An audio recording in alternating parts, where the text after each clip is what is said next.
Very special location for this episode of the Westwood Living Podcast. And I'm being honest, Justin LaRose, who's with me, is laughing. He's like, what's so special? We are at the Dunkin' Donuts just north of Gillette Stadium, and this is owned by the Primpus family. And John Primpus is a Westwood resident. So shout out to the Primpuses. Glad that we're here supporting your business. And welcome to Justin LaRose. How are you? Thank you, Tom. I'm very happy to be here. But let me set the stage here about who you are and what you do. So Justin LaRose is the owner of JPL Media Works. And I do have a question, the P. I have a P as my middle name as well. Okay. What's the P? Paul. Patrick. All right, I thought we might have another bonding point there. But JPL Media Works. And you've seen some of Justin's work, in fact, already if you've been following our journey at Westwood Living, because Justin was the force behind the great promo shot for Cadillac of Norwood that featured the 2024 Lyric. He also did the piece for Cadillac of Norwood where Joe Fernandez talks about their service, and they came out great, and I wasn't surprised that they came out great, but that's what you do.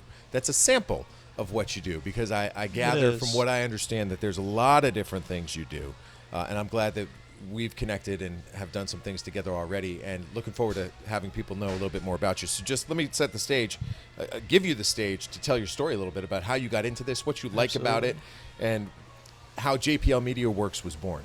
So JPL Media Works, I always say it's a product of COVID, and not by design or not really any plan. I always loved photography and videography. I always thought it was interesting. I've always had a pretty decent eye for it. And while I was in college, I took media and film as a minor, and I took photography classes. But what I really thought I was going to do was I thought I was going to go into finance and accounting. I was a business major. I took finance, took accounting. I thought I was going to be a consultant. I'd done all sorts of courses in college around that. And so I have a business mind, but there's a creative bone for sure. And actually, it's funny enough, while I was in college, I was working at the Patriots game over the winter, and one of the last games that Tom Brady played, I was there. And I was in the media section. And all throughout college, I had done drone stuff on the side, but I like to talk to people. And so I'm talking to this guy in the media section. He's like, "Oh, I have my own company similar to what I'm doing now." And he's like, you should do some drone stuff for me. So I started working with this guy sort of as a mentor a little bit. And it was fun. It was a way to make a little extra money over the summer. And then, I'm coming into my senior year. It's 2020. It's March. Everybody knows what happened then. We're in Florida playing our spring break baseball, and my coach pulls us aside and says, "We're done." Oh, I remember. Yeah, I can't imagine what that must have been like. And you were a senior? I was a senior. Oh. I was a senior. We're all just like, oh my God, what is happening? And we're done didn't just mean school. It meant all of my job offers got pulled. Every single company I was going through, talking to about hiring, they froze everything. And so I'm just sitting there. I'm like, what do I do? I have no idea what to do. So I was like, do I want to go to the Air Force Academy? Because I'd always kind of thought about that. I have an aviation background. We can get into that, but that's not really part of the story. And I was like, but they're going to wait 2 years because of COVID to let me know. I was like, I can't wait 2 years. Yeah. And I was like, well, what do I actually like to do? I like to make videos. I like to take photos. So I opened my LLC, I think in beginning of 2021. And at the same time, I had a couple clients in Boston, nothing really crazy. And so I reached out to one of my professors in college who I actually did a course with where we made a commercial, and he had a whole marketing background. And he hooked me up with this guy in Saratoga who was making a documentary. Now, this is the most niche documentary ever. I'll get into the background of it. Where'd you go to college? I went to Skidmore. Oh, yeah, right on. So up in Saratoga, yep. Liberal arts school, but they had a business program, and there's plenty of arts too. So I had kind of a good mesh of different things. So I have a pretty well-rounded background, I like to say. All right, so back to the niche documentary. Absolutely. So I moved up to Saratoga, and for about a whole year, this doctor at Saratoga Hospital, he was putting on an art show. Now, what he had done before COVID, right before COVID had happened, was he did the same thing, smaller scale, and COVID kind of ruined it. And art is his passion. What he always said is, I give myself license that I'm an artist. Full-time physician, but his outlet was art. And he brought that to all of his colleagues, and he wanted to highlight the fact that art is important to everybody. So he turned his entire house into an art gallery, and he commissioned all of his colleagues to contribute in some way. Some were musicians, some were, one was a traditional Chinese artist, another was in a band. They all contributed in different ways in art. And so we spent all that time. We interviewed them a million times. There was 85 terabytes of footage. I'm doing a project with the guy that I filmed it with. He brought me on as like a co-producer. He was like, "I'll give you co-producer credits." I was like, "Okay." It was great. I learned a ton. It was awesome, and that kind of gave me the background I have now, which is I know how to do really great interviews. I know how to talk to people, ask good questions, and that's the foundation really of everything. You can set up good lighting, you can set up good audio, but if you don't get the most out of the people that are on camera, you're not going to get anything out of it. So the other thing that has jumped out to me about what you've accomplished that I've seen firsthand is I was so happy to see that you connected with Manoli Cristo, who's the owner of Boston Pergolas, and the two of you collaboratively put together a great video for the French Press Bakery in Needham. And wow, was that thing good. Because you're using incredible photography at its highest quality. You did integrate some of the drone stuff, and you made that place look like a palace. So when you actually meet people, as I have had the opportunity to meet people, and then connect them and see them work together and then see the end result of the collaboration, it's incredibly rewarding for me. But take people inside when you approach a project like that, which is your bread and butter. What is your game plan, and what sets you apart from anybody else who might do what you do? Absolutely. So for a project like that, it's always about the people. It's never about, the actual place, because the place is created by, the people around it. So the first thing I always like to do is I like to go in and just meet with them. No cameras, no anything. And that does two things I've sort of figured out. It puts a face to the person you've been talking to on the phone, and you start to build a little bit of a relationship. So, with that situation, I wanted to go in, I wanted to see what it was all about, understand, and that gives me a chance to make a plan, but also break down a little bit of that barrier so that when we do have an interview, it's more of a conversation. Because when it comes through, the best is when it's natural. Mm-hmm. It doesn't feel scripted. Sometimes I might direct a little bit, but you get the best stuff when it feels natural. They feel confident, they have energy, and so that helps kind of break down that stage.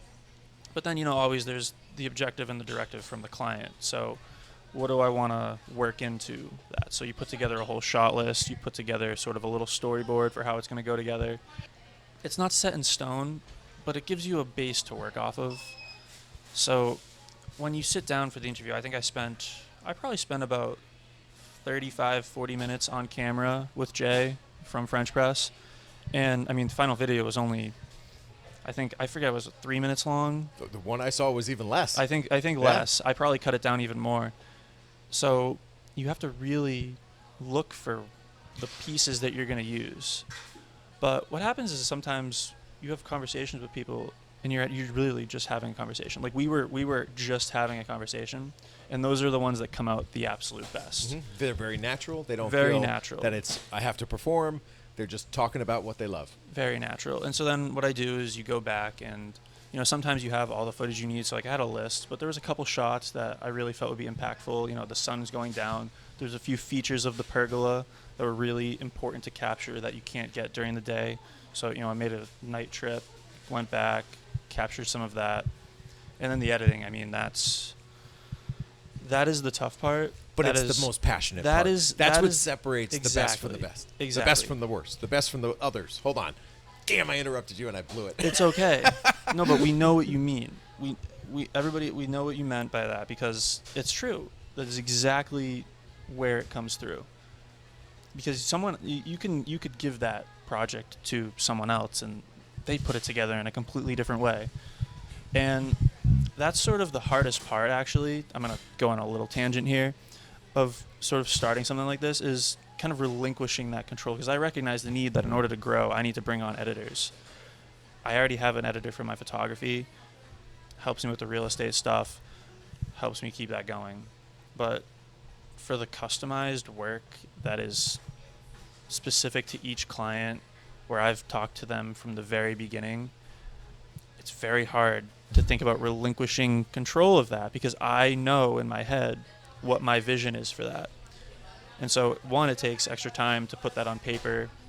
Then you have to direct, then you have to produce, then you have to do everything that you have to micromanage the project almost. And so you have to relinquish control, and that's scary. That's very scary to me, and I recognize the need that needs to happen soon. But that's where the passion comes through. That's where the vision comes through. That's where everything comes through. Let me ask you about the importance of video and how companies need to embrace it because of the very...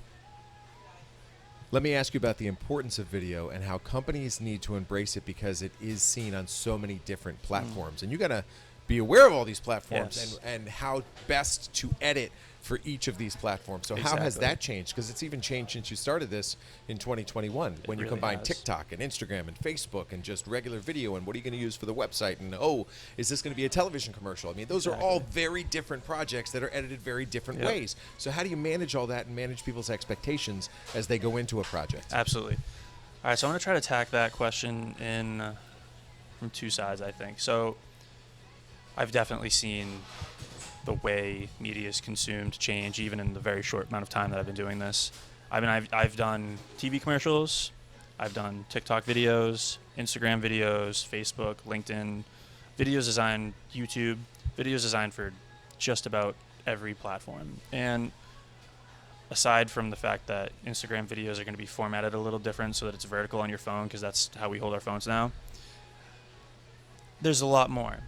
People don't consume media for more than a minute and a half if you get them really well. So it's a little scary because you have to really pack as much information as you possibly can into the beginning of the video, or you just have to have a really good hook. So what I've started doing for, real estate videos is if I can find a really cool opening shot that will just grab people's attention, you got to put that in. Sound effects, visual effects, even just a really good hook from the presenter on screen. It's the most important thing. So that's one facet of that. Can you ask the question again? Because this is a very, very deep question. What was the other part of that? How do you get the person who's saying, I need some video, to understand that it's not just one shoot one way, it has to be attacked many different ways because it's going on many different platforms? Exactly. So, I mean, when you sit down for a consultation with the client, the first question is, what do you want this to accomplish? Do you want to gain followers? Do you want to gain leads? Where is this video going? And that completely changes how I'll attack it. So if we're trying to make a website testimonial video, I know I have a little bit more time to work with. I can sit down with you. We can talk at length. We can get a great testimonial from one of your clients. And we can use that. I always like testimonials because people relate to people in the same situation as them. But if we're going for Instagram, grabbing someone's attention really quick to get them to click on that link to get to your page so that you can qualify that lead, you have like 15 seconds. That's sick. Like I took a 45-second testimonial down to 15 seconds. That took longer than editing the initial one because you have so little time. You have to be very, very precise with what you include. And that takes the shorter videos, you'd be surprised. They take just as long as like a 2-minute video to create because you have to be there's so little to work with that you almost don't know what's going to work at some point. Like you have to try, you have to see what's worked with other clients, what sort of grabs are what other industries are doing the same thing. And you have to figure out what content is kind of trending and you have to get on that train. What's striking me about what you're saying is that what you do is very consultative. It's beyond just creative. It's the understanding of the business and the understanding of the metrics and listen, they're experts in what they do. You're an expert in what you do. And somewhere in the middle you shall meet. Because Exactly. they're bringing you on board to help them go to that next level in the area that you're the expert in. That's something that I think sets my business apart and my background apart is you said consultative. I thought I was going to be a consultant. So one thing I learned in college was, well, I'll set this stage a little bit better. My professor was the first woman to graduate from Harvard Business School. And she had this incredible program at Skidmore. It was very selective to get into, where we would become consultants for businesses in the local Saratoga community. And I had the opportunity to do this. And when you're 19 years old in college, you think you know everything. And that was a very, very important thing for us to learn, that we don't actually know everything about someone else's business. And as a consultant, I say that with air quotes, it's about asking questions, about getting to know the business. I mean, no one's going to know the business better than someone who started it from scratch, works it every day. And it's my job to apply my specialty to that. So I think my background gives me a unique perspective on that, because I'm more than just a videographer, photographer. I always say, like, it's digital media strategy. Yep. And, there's some things that are more simple than others. It doesn't have to necessarily be a massive production, but the most important question is why. And that's what my time in school really taught me. Understand why and understand how to get there. And there's different answers. I mean, you have to be, also the slogan for Skidmore was creative thought matters. I don't know how much they paid for that to a consultant, but it's true. You have to think about the solution sometimes differently. And I have my way that I like to accomplish, promotional videos for clients. I mean, that's mostly the most important thing that I do is promotional videos for businesses. But there's a million different ways to do it.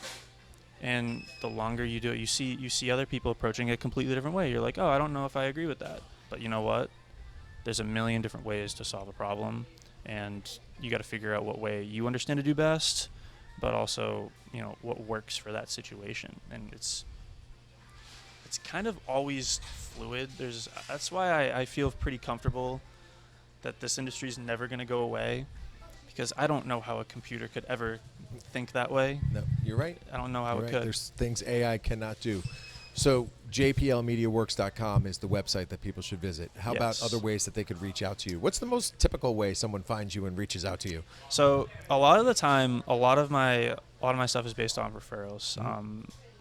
It's just it's just crazy how it grows. So I've been doing this about 3.5 years now, and the difference between even this time last year to now, it's incredible. Good. So growth just based on referrals. Obviously, I've started advertising in Westwood Living, which was an incredible move. I'm very glad I did. And one of the things is, it's all about networking, and that's what I wanted out of it. And I 100% got it. Like the best advice I ever got. Actually, I'm gonna go do a shoot with this guy later today, just for fun, because he's a good guy. And he said, go to every meeting, take every job, talk to every person. You never know what's going to happen. And you never know. One day I show up to Cadillac of Norwood with my good friend Ariel, who's a financial planner, and she introduced me to Tom, and, the rest is history. You never know what's going to happen. That I try to maintain that. I go to every single thing I possibly can. I love it. And I'll share a quick little anecdote about a very good friend of mine from Detroit who is a fantastic photographer. And there was a point in time where he really wanted to break into NFL films.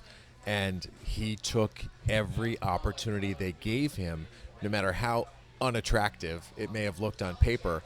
And he's like, oh, I got to get up at 3 a.m. and fly to Green Bay, Wisconsin in December. And yeah, that's what he did. Because the old adage is, the best ability is availability. Exactly. And if you become the person who's unavailable or unwilling to take the challenge or take the opportunities that are given to you, you're not going to get that break. You got to do it. You got to make your own breaks. All right, folks, if you haven't been sold enough, you should go visit the website, jplmediaworks.com. That's Justin LaRose. He is the founder. He is the owner. He is the creative driver behind everything that you get out of that shop. And I highly recommend that if you have video needs, if you want some consultation on some best practices for your social media strategy, he's the guy to reach out to. So do so, and thank you so much for joining. Thank you for your support of Westwood Living, because without sponsors like you, we would not be able to do all these things that we do.